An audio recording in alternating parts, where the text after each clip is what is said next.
Hello नमस्कार दोस्तों, स्वागत है आप सभी का देव कोचिंग क्लासेस में। इससे पिछले वीडियो में हमने किसी फंक्शन का डोमेन कैसे फाइंड करते हैं उस तरह के क्वेश्चन को डिस्कस किया था। आज हम इस वीडियो में जानेंगे कि किसी फंक्शन का रेंज कैसे फाइंड करते हैं। तो उसके लिए हमने कुछ क्वेश्चन को सिलेक्ट किया है, जिसमें सबसे फर्स्ट क्वेश्चन ये वाला है 1/x-2। तो जब भी हम रेंज फाइंड करते हैं तो रेंज का मतलब होता है कि आउटपुट वैल्यू क्या होगा। अगर डोमेन बोला जाए, जैसे हम अगर डोमेन फाइंड किया था हमने पिछले वीडियो में, तो डोमेन का मतलब हमने इनपुट वैल्यू फाइंड किया था, और रेंज का मतलब होता है कि हमारा आउटपुट वैल्यू क्या होगा।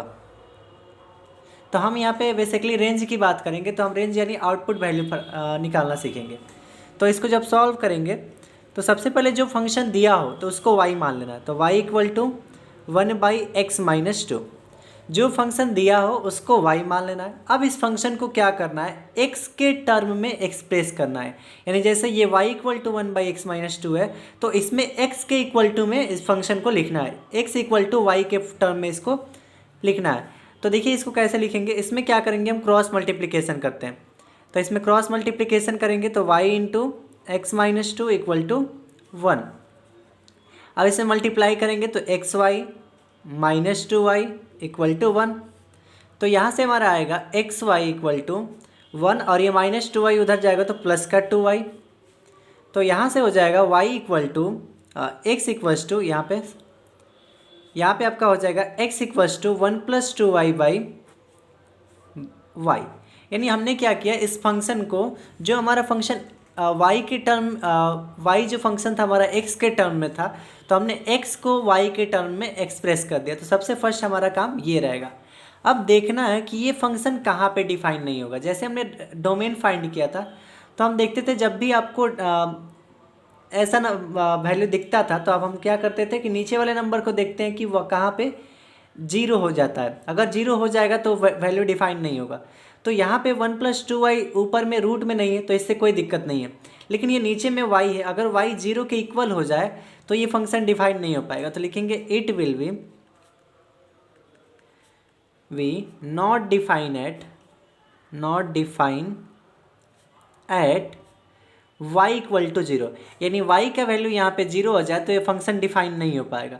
तो अगर हम रेंज इसका लिखना चाहें तो रेंज हमारा क्या होगा, रेंज हमारा हो जाएगा, ये टोटल रियल नंबर को एक्सेप्ट करेगा, बट उसमें से एक 0 ही ऐसा नंबर है जहाँ पे इसका रेंज डिफाइन नहीं हो पाएगा। तो टोटल रियल -0 हमारा क्या हो जाएगा, इसका रेंज हो जाएगा।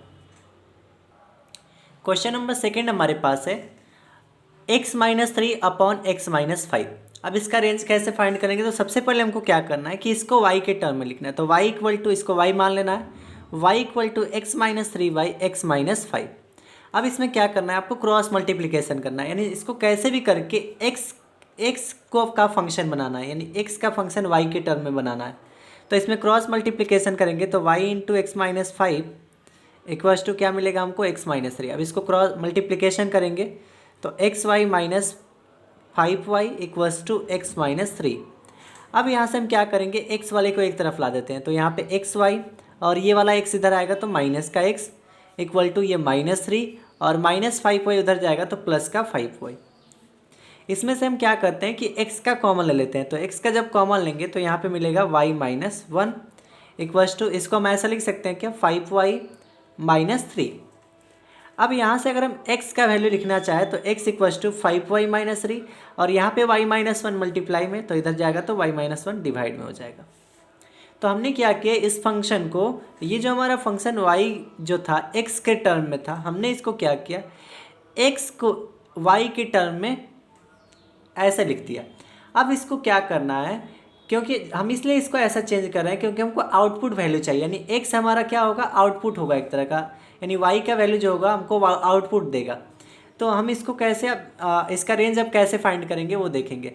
तो ऊपर में क्या है, ऊपर में रूट वाले नंबर नहीं है, तो इससे कोई दिक्कत नहीं है। जब ऊपर में रूट वाले नंबर नहीं है तो ऊपर में कोई भी रियल नंबर रखे तो हमारा ये फंक्शन डिफाइन हो जाएगा। बट नीचे देखना है कि y-1 है, तो y-1 में कहाँ पे ये फंक्शन डिफाइन नहीं हो पाएगा। तो लिखेंगे इट विल बी, अगर y-1 0 के इक्वल हो जाए तो ये 1 बाई या कुछ समथिंग बाई 0 का फॉर्म बन जाएगा, और समथिंग बाई 0 का फॉर्म डिफाइन नहीं होता है। तो लिखेंगे it will be not define at at y minus one equals to zero, यानी y माइनस वन का वैल्यू अगर जीरो हो जाए तो ये फंक्शन डिफाइन नहीं हो पाएगा। यानी y इक्वल टू अगर हम निकालना चाहें तो वन, यानी y का एक ऐसा एक ऐसा वैल्यू है, y का वैल्यू एक वन ऐसा है, y इक्वल टू वन एक ऐसा वैल्यू है जहाँ पे ये फंक्शन डिफाइन नहीं हो पाएगा। तो अगर हम रेंज ऑफ फंक्शन लिखना चाहें, रेंज ऑफ द फंक्शन, तो रेंज हमारा क्या हो जाएगा, इसका रेंज होगा टोटल रियल को एक्सेप्ट करेगा, उसमें से वन को एक्सेप्ट नहीं करेगा। तो ये हमारा हो जाएगा इसका रेंज।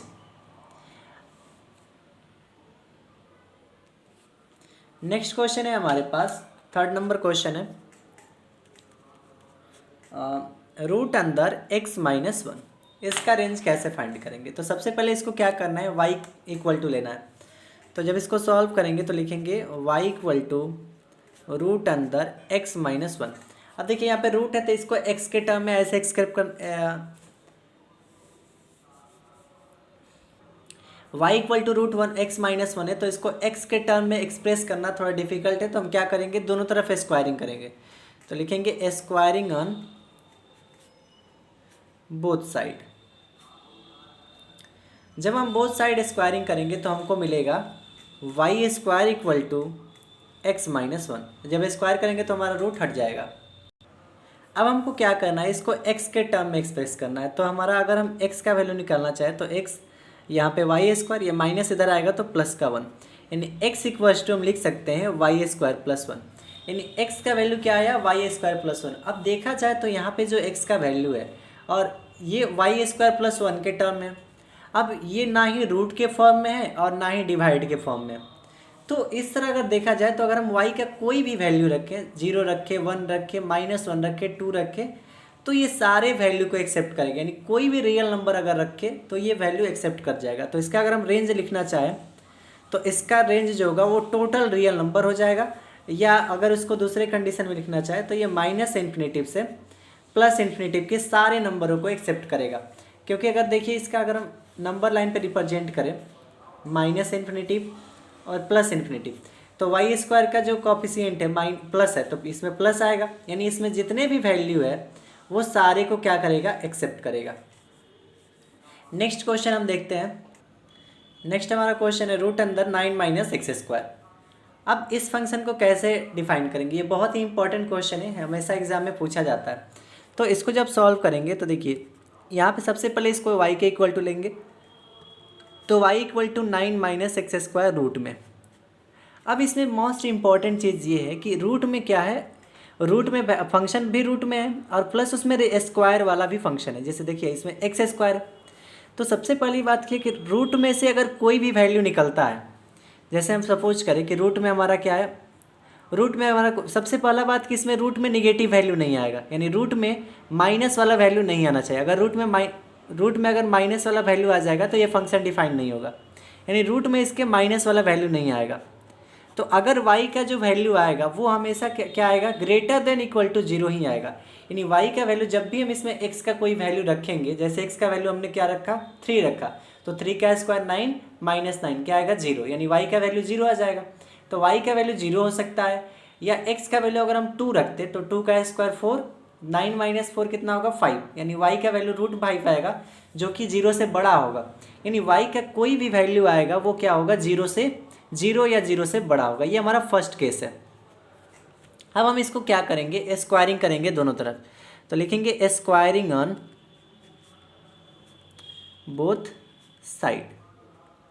अब स्क्वायरिंग करेंगे बोथ साइड तो ये मिलेगा y square equal to 9 minus x square. अब इसको क्या करना है, एक्स के टर्म में एक्सप्रेस करना है। तो हम इसको लिखना चाहें तो एक्स स्क्वायर इक्वल टू लिख सकते हैं 9 माइनस वाई स्क्वायर।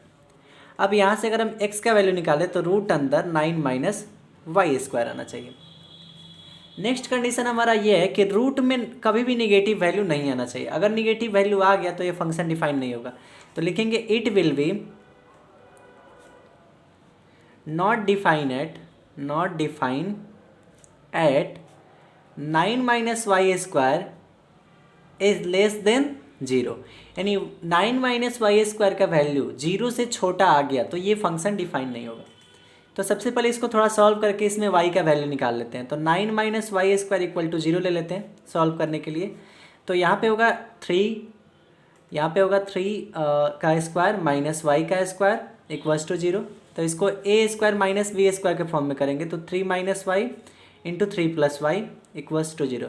यानी y का वैल्यू क्या आएगा, यहाँ पे y का वैल्यू 3 और -3 और 3 आएगा। y के दो वैल्यू आएंगे -3 और 3। तो यहाँ से हम लिख सकते हैं y का क्या क्या वैल्यू है यहाँ पे -3 और 3। हमारा सेकंड कंडीशन ये हुआ, यानी y का जो वैल्यू है ये -3 और 3 बोल रहा है यहाँ पे, और यहाँ पे बोला जा रहा है कि जो y का वैल्यू है वो 0 से बड़ा होगा। अब इन दोनों को कंपेयर करना है। वो हमारा फर्स्ट क्या था, फर्स्ट हमारा था कि y greater than equal to 0 होना चाहिए, ये हमारा फर्स्ट था।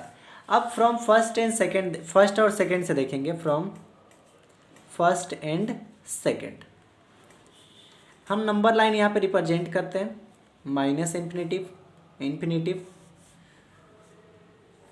-3 और 3, -3 और 3 के बीच में हमारा 0 आएगा। अब मेन कंसेप्ट ये है यहाँ पे, सबसे पहली बात है कि 9 माइनस क्या है यहाँ पे, 9 माइनस एक्स स्क्वायर है। अब यहाँ पे देखा जाए तो ये -3 और 3 है और यहाँ पे 0 है। तो ये बोल रहा है कि जो y का वैल्यू या तो 0 होगा या उससे बड़ा होगा, और इसमें बोला जा रहा है कि y का वैल्यू -3 या 3 के बीच में होगा। तो ये -3 और 3 के बीच में ये हमारा ये वाला कंडीशन बोल रहा है कि यानी इसके और इसके बीच में होगा। और हमारा सेकंड कंडीशन बोल रहा है कि y का वैल्यू 0 से बड़ा ही होगा, यानी 0 से आगे के जितने भी नंबर है 0 से आगे तक हमारा वैल्यू होगा। तो अगर दोनों को कंपेयर किया जाए तो y का वैल्यू निगेटिव का 3 हट जाएगा और ये 0 से लेके 3 तक ही डिफाइन होगा। दोनों को अगर हम कंपेयर करेंगे तो 0 से लेके 3 तक हमारा रेंज आएगा, क्योंकि इसमें देखिए इसमें निगेटिव वैल्यू नहीं आ रहा है और इसमें -3 था, इसमें 3 था। तो -3 से 3 लेते तो उसमें 0 आता, बट -3 भी आया था। और यहाँ पे क्या है कि y का वैल्यू जो है वो 0 के इक्वल या 0 से बड़ा ही होना चाहिए। तो अब यहाँ से अगर हम रेंज लिखना चाहें तो रेंज हमारा हो जाएगा क्लोज इंटरवल में 0 से 3। ये बहुत ही इंपॉर्टेंट क्वेश्चन है जो हमेशा एग्जाम में पूछा जाता है। नेक्स्ट हमारा क्वेश्चन है, नेक्स्ट क्वेश्चन है y equal to x square plus 1 by x square minus 1। इसका हमको क्या करना है, रेंज फाइंड करना है। तो सबसे पहले इसको y के टर्म में लिखेंगे। अब क्या करेंगे, क्रॉस मल्टीप्लिकेशन करेंगे। तो y into x square minus 1 equals to x square plus 1। Multiply करेंगे तो x square y minus y equals to x square plus 1। X square वाले टर्म को एक तरफ लाएंगे तो एक्स स्क्वायर वाई ये इधर आएगा तो minus x square equal to 1, minus y उधर जाएगा तो प्लस का वाई। यहाँ से अगर हम एक्स स्क्वायर का कॉमन लेते हैं तो y minus 1 equals to 1 plus y. तो यहाँ से अगर हम एक्स स्क्वायर का वैल्यू लिखना चाहे तो 1 plus y upon y minus 1। और अगर हम x का वैल्यू लिखें तो रूट में 1 प्लस वाई बाई रूट में 1 माइनस वाई माइनस 1। जब हम यहाँ से रूट स्क्वायर हटाएंगे तो यहाँ पे रूट में 1 प्लस वाई आ जाएगा और रूट में 1 प्लस वाई और यहाँ पे y माइनस 1 आ जाएगा। अब यहाँ पे बहुत ही इंपॉर्टेंट चीज़ है कि यहाँ पे अब दो फंक्शन दिख रहा है, ऊपर में क्या है रूट में है और नीचे भी रूट में है। तो सबसे फर्स्ट कंडीशन हमारा ये रहेगा कि रूट में कभी भी निगेटिव वैल्यू नहीं आना चाहिए, यानी रूट में हमेशा पॉजिटिव वैल्यू रहना चाहिए। अगर निगेटिव वैल्यू आ गया तो वो डिफाइन नहीं होगा। तो सबसे पहले अगर ये देखा जाए तो 1 प्लस वाई जो होगा ये हमेशा क्या होना चाहिए, ग्रेटर देन इक्वल टू 0। और ये हमारा जो y माइनस 1 है ये हमेशा ग्रेटर देन ही 0 होना चाहिए, ये इक्वल टू 0 नहीं होना चाहिए। अगर इक्वल टू के 0 हो गया यानी 0 के ये बराबर हो गया तो इसके बटे में 0 आ जाएगा, और किसी भी नंबर के नीचे 0 आ जाए तो फंक्शन डिफाइन नहीं होता है। यानी अगर बोला जाए कि 1/0 आ जाए तो ये फंक्शन जो है अनडिफाइन हो जाता है, इसको हम डिफाइन नहीं कर सकते। तो उसी तरह अगर ऊपर में कुछ भी वैल्यू रहे और नीचे में y माइनस 1 0 के इक्वल हो जाए तो ये फंक्शन डिफाइन नहीं होगा। इसलिए हमने लिखा है कि y माइनस 1 जो है वो 0 से बड़ा ही होना चाहिए, भले ऊपर वाला फंक्शन जो है वो 0 के इक्वल आ जाए या 0 से बड़ा हो जाए। दोनों के कंपेरिजन से हमको ये मिलेगा कि यहाँ से अगर हम निकालेंगे 1 प्लस वाई इक्वल्स टू अगर 0 लेके निकालेंगे तो y का वैल्यू यहाँ पे आएगा -1 और यहाँ से अगर हम y -1 इक्वल टू 0 लेते हैं तो y का वैल्यू आएगा 1। यानी y के दो वैल्यू आ रहे हैं -1 और 1, यानी ये दो ऐसे वैल्यू है जहाँ पे ये फंक्शन डिफाइन नहीं होगा। तो अगर हम इसका रेंज लिखें तो ये टोटल रियल नंबर को एक्सेप्ट करेगा, बट उसमें से ये -1 और 1 को एक्सेप्ट नहीं करेगा, -1 से लेके 1 को एक्सेप्ट नहीं करेगा। तो ये हमारा हो जाएगा इस फंक्शन का रेंज। आशा करते हैं आपको वीडियो पसंद आ रहा होगा। वीडियो पसंद आए तो वीडियो को लाइक, शेयर और चैनल को सब्सक्राइब करना ना भूलें। तो इस तरह से हमने कुछ क्वेश्चन को डिस्कस किया रेंज से रिलेटेड। अब हम कुछ आपको एग्जांपल के तौर पे क्वेश्चन देते हैं जिसका आंसर आपको कमेंट बॉक्स में बताना है। फर्स्ट हमारा क्वेश्चन है 1/x-5। सेकेंड हमारा क्वेश्चन है x-2/x-3। और थर्ड हमारा क्वेश्चन है रूट अंदर 16 x स्क्वायर। इन तीनों का आंसर आपको कमेंट बॉक्स में बताना है। आशा करते हैं आपको वीडियो पसंद आया होगा। वीडियो पसंद आए तो वीडियो को लाइक, शेयर और चैनल को सब्सक्राइब करना ना भूलें।